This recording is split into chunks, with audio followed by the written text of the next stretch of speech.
In this video, I'm going to talk about getting started in VisualBasic.net, and it's going to be very personal in tone. There's going to be no code examples, and there's going to be lots of slides and a lot of personal recommendations and thoughts based on questions that people have asked me over the last couple of weeks. First of all, I'd like to suggest that you can learn this on your own. I suspect that if you're watching this series of videos, and specifically this video, that you're not going to college to learn this. Your parents don't have expectations of you. You're on your own. Your company is not sponsoring you or any of the above. That was my situation back in 1993. I decided that I wanted to learn how to program. I had a degree in management information systems, but when I got out of school, I had absolutely no skills whatsoever. I knew a little bit about SQL, but they didn't make us work with any tools. I just had a lot of theory. And so I kind of floundered a couple of years until I finally found Visual Basic and spent every waking hour learning it. The second point I'd like to make is that you need many instructors.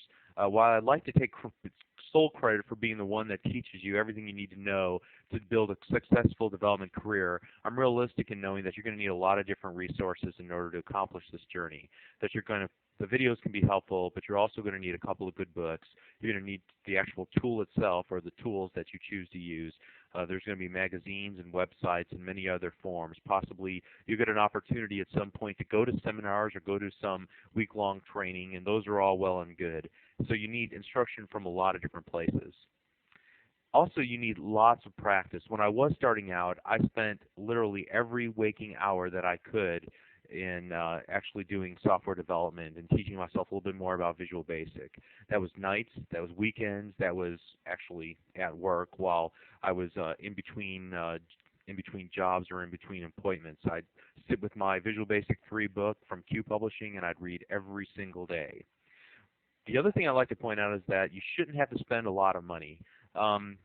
There's a lot of good resources at your fingertips. Obviously, these videos are pretty inexpensive, but other things like reading the help. So many people just go directly for books when the help is so rich, and all the guys who wrote the books are pulling the stuff from the help in most cases. Now, there's other sites like MSDN and things that we'll talk about in just a moment that you need to have in your repertoire as well. But you don't have to buy a ton of books in order to become a good developer.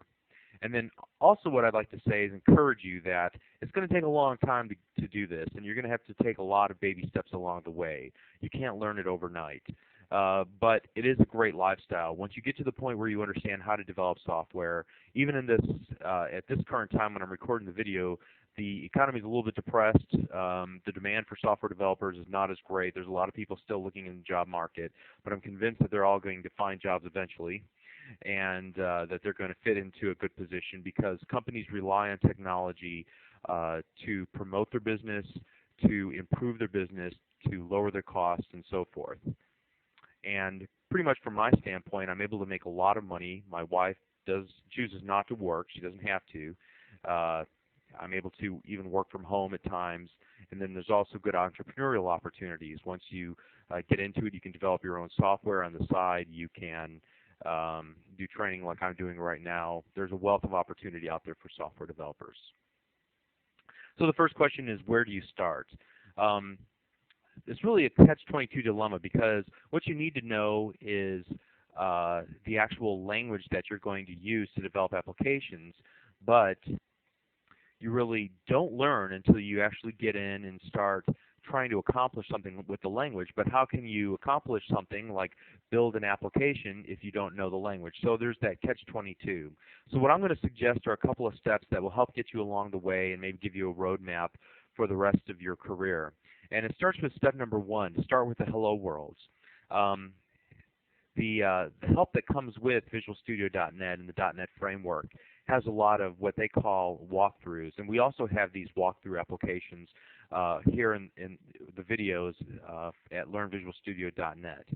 And I would recommend that you go through the beginning of each of the series, like the WinForm application series, the WebForm application series, and try to build this very simple WinForm application, very simple web form, very simple console application like we'll do in just a few moments, and just to get the basics and understand what can be done. So a lot of that work will be mindless copying exactly what the instructor in the book tells you or what I tell you to do and making it work and not really understanding what you did.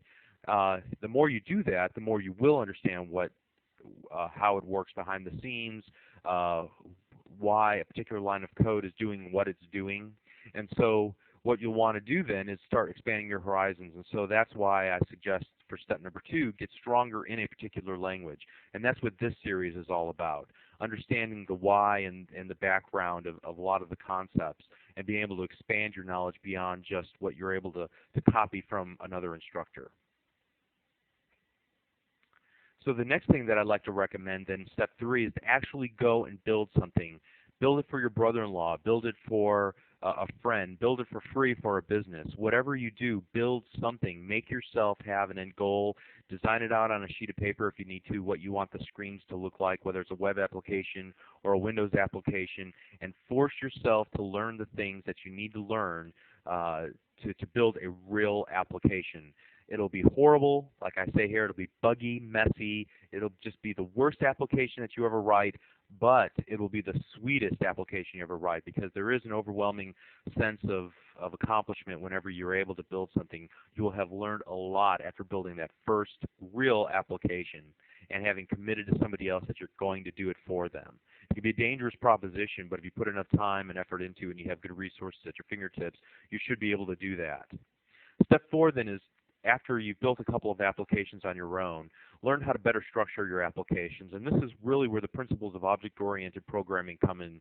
VisualBasic.net or Visual Basic made a huge jump from more of a procedural or modular type of development to an object-oriented, true object-oriented language when .NET came around. And it was a pretty big dramatic switch from Microsoft's standpoint. But there are some benefits in using object-oriented programming and designs in your applications. And so you need to get that concept under your grasp, but you don't need to do it right away.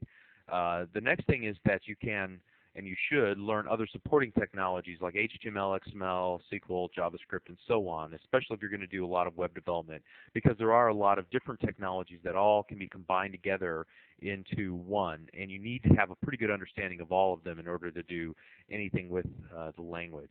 One time a friend of a friend asked me what could they do to get started in programming, and so I mistakenly listed off like 8 different things off the top of my head that they would need to know. And all of a sudden I realized, wow, that's a lot of stuff, and I'm sure I discouraged the guy from ever getting into software development, and I certainly don't want to do that. These things take time, and you will learn them as you have the opportunity. Don't feel like you need to understand everything in order to be productive today. Step 5 is that you're probably going to, after reading about object-oriented programming, reading about all these different technologies, maybe all the different tools that are out in the market, you're probably going to be confused for a while.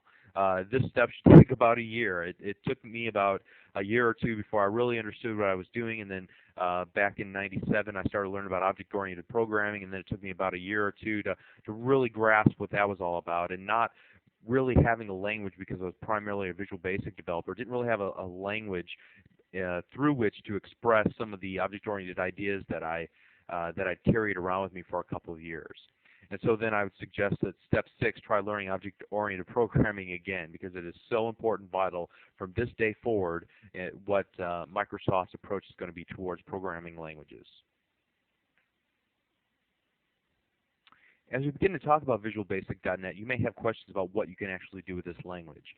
Back in previous versions of Visual Basic, pretty much all you could do was build Windows applications. In other words, you're probably viewing your web browser, for example, is a Windows application. Microsoft Word is a Windows application.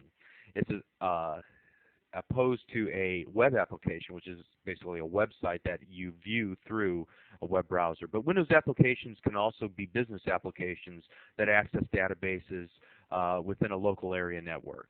So a lot of businesses will use those. They can build utilities. Those are all considered Windows applications. Actually, you'll want to use the new vernacular called WinForms by Microsoft. So you want to create VB.NET WinForm applications. As we've alluded to, also you can build web applications. In the past, you'd use a subset of Visual Basic called VB Script to build A.S.P pages, what we now refer to as classic A.S.P applications. But there was a good deal of functionality there, but you were missing some of the most critical pieces, and they've been added to VB.NET so that you can build event-driven, real applications, web applications using VB.NET. And when we're talking about web applications, Microsoft's new vernacular for that are web forms. Then there's something new called web services, and web services basically allow you to exchange information with other applications within a local area network or across the entire internet using a special kind of XML that's called SOAP, the Simple Object Access Protocol. And the concept there is that you have two applications that run on different systems. Maybe one runs on Windows, the other runs on Macintosh or Unix or Linux or mainframe for that matter, and they need to exchange some information. Maybe it's partnering information, maybe it's ordering information in an automated system. How are we going to exchange information between those two systems? In the past, every time a development team had to come to the table, they had to decide how they were going to exchange the information. But now, as long as both parties can read and or parse XML and write XML and send it over HTTP, which is the Internet Protocol, they can connect to and exchange information very seamlessly with each other. And this is something that's made very easy using Visual Basic.NET or C# for that matter. And they're referred to as ASP.NET Web Services. You can also build Windows services, which was difficult to do with Visual Basic in the past without the use of some third-party control. A Windows service is something that runs behind the scenes that you don't actually see a visual interface for, but it gets kicked off every once in a while and it manages something. And we'll talk about Windows services in a whole series of videos that's yet to come. And then finally, you can also build components, which can be visual. So, for example, you can build your own special calendar control or special tree control that other developers can use within their applications, or you can actually sell them online, or you can give them away, or whatever you want to do with it. Or you can build non-visual components, which usually encapsulate business functionality. So, for example, if there are special calculations or special business rules for a bank or for an insurance company that can be encapsulated in an object. And so you can build these components that then can be used by all types of different applications. They can be used by Windows applications, web services, whatever, but you can build they're reusable pieces, almost like Legos, that you can kind of piece together with other software that can use them and display information or edit information that comes from those components. Besides LearnVisualStudio.net, of course, what are some other good resources? That's a question that I get asked very frequently. Well, as the old saying goes, good help is hard to find. It's hard to recommend other websites because a lot of them are geared towards people that have been developing for some time, and they're not always appropriate for the absolute beginner. It's also sometimes hard to recommend books because there's a lot of bad ones out there. So my first recommendation is that you don't spend a lot of money on bad books. If you need one good book to get started, only buy one, and that's VisualBasic.NET Step by Step by a gentleman by the name of Halverson, and it's a Microsoft Press book, which, by the way, just here within the last year, I believe, are producing the best books on the market. And that's my personal opinion. In the past, Q Publishing, Sam's were always good. Rocks has been good in the not-too-distant past, but I think they've all been eclipsed by Microsoft Press. And in particular, there's one package. If you don't already own VisualStudio.net, you should buy the VisualBasic.net Deluxe Learning Edition. It's about $100. It comes with VisualBasic.net, and it comes with the book that's mentioned in the previous bullet, the VB.NET Step by Step by Halverson.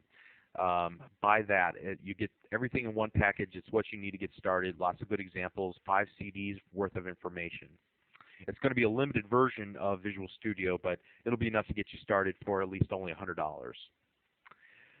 While I say don't spend a lot of money on bad books, don't be afraid to spend money either. I probably spent $20,000 to $30,000 over the last couple of years on books and videos and resources, and you might be saying to yourself, "Are you crazy?" And that's probably the same question my wife asks every time I come home with a new book from Barnes and Noble. But the truth of the matter is that, as the old saying goes, you have to spend money to make money.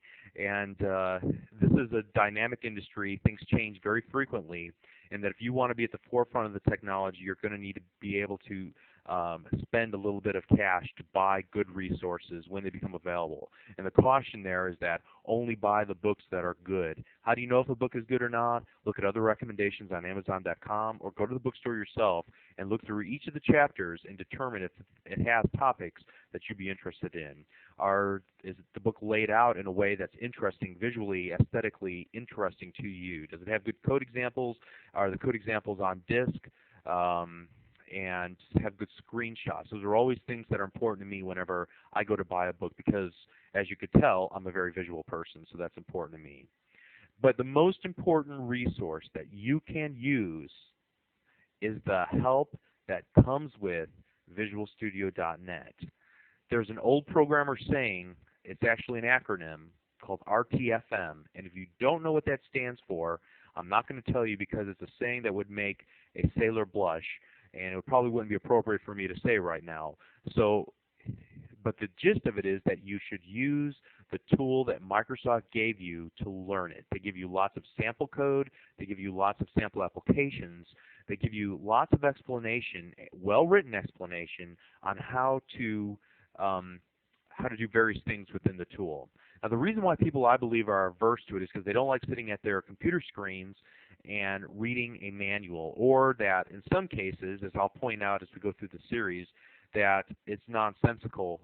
Sometimes it's so technical that you can't quite understand what concept they're trying to say. While that might be true, you should make every effort to use the help, because it's going to be the most accurate source of information that's available to you. You don't have to pay anything extra to get it, and you can usually find what you're looking for if you do a good search. Now, there's one website that I am going to recommend, but it's generally for developers who've been doing this a little bit longer, not always for newbies, and that would be msdn.microsoft.com. So it's http://msdn for the Microsoft Developers Network, msdn.microsoft.com.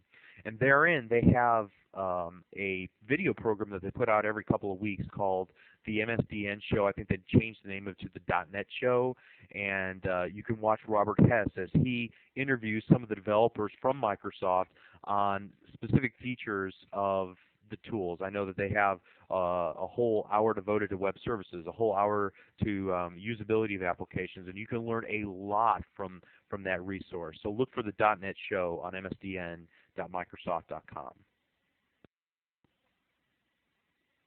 As always, if you want to bounce an idea off of me, I'd be more than happy to assist you. It's Scott@LearnVisualStudio.net.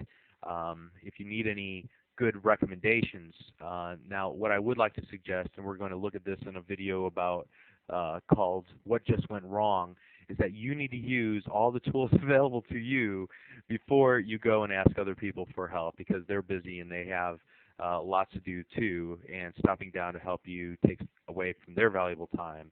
So one of the best recommendations I think I can make for you is that you do diligence on your part to find the answer to a question before going to somebody else and asking them. But don't be afraid to go to somebody else and ask them. Usually people are very helpful. I'm very helpful. I try to help everybody who comes along, but sometimes the problems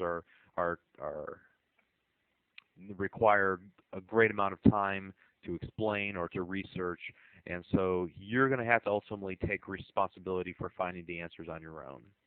But if you do need help or want to bounce an idea off, or need more recommendations or more of a path on where to go outside of this series of videos, feel free to type in my email address and talk to me at any point in time. So that's pretty much it for this video. It's a little more lengthy than I had first intended, but I think some of the concepts here are things that I haven't seen other resources on the internet address, or even topics in books.